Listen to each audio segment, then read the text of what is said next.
Well, that I don't mean it that way. It's just, the analogy to me is in the Rodney Dangerfield movie. Yeah. I think it's Back to School. Yeah. Where the professor's teaching how do you build a building. Yeah. And then Rodney goes, yeah, but then you got the union guy. You got to slip him $100. And how about the other guy? And the other guy comes out all the ways to get the real way to get it done. And that's Boston. And that's the beat where all the kids turn to him and start taking notes. Yeah, that's the funniest thing. Oh yeah, what do you do when the union rep comes? And you got to slip him $1,000. Blah blah blah.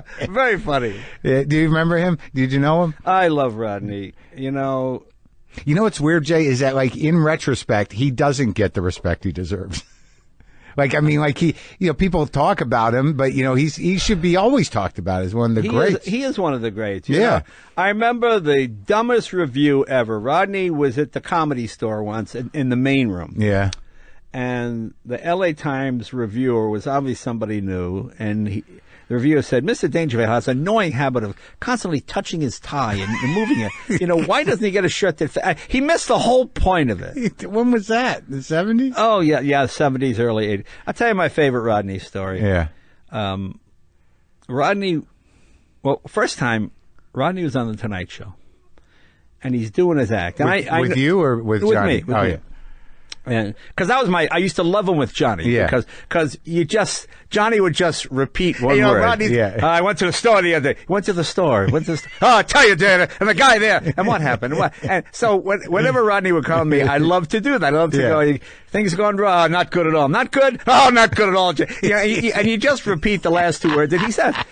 So anyway, he's doing his act, and I notice he twitches. Yeah. And I go, well, that's not part of it, Yeah. And I called Debbie, my producer, over, and I said, "Look, I don't want to panic anybody. I think Rodney's having a stroke." Really? I said, just call paramedics. Can they get home? Okay, so I called paramedics, and Rodney sits down, and he's a little out of breath, and he's okay. Yeah. But he just looked a little off. He's, that millisecond. It's amount of time. If you're a comic, you can't measure it, but it's just off. Right.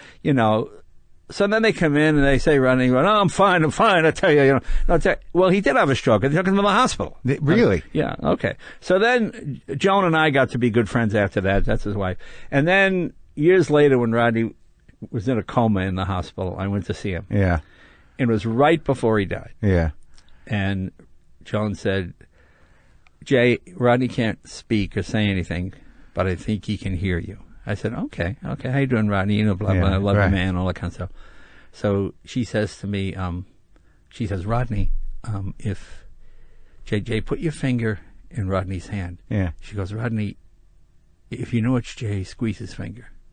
So he's squeezing my finger, and I go, Rodney, that's not my finger. And he twitched, and she said, I think he's trying to laugh, and it really made me feel good that I made Rodney laugh before he died. I mean, it really touched me that he reacted that way, So it was really funny. That's hilarious. He was one of the greats. I used to play Dangerfields in New York. Yeah, and that dark, weird room. My wife and I would sleep in the storeroom in the back where all the cans of spaghetti sauce and everything was piled up. And that's where we lived for the 2 weeks that I played Rodney.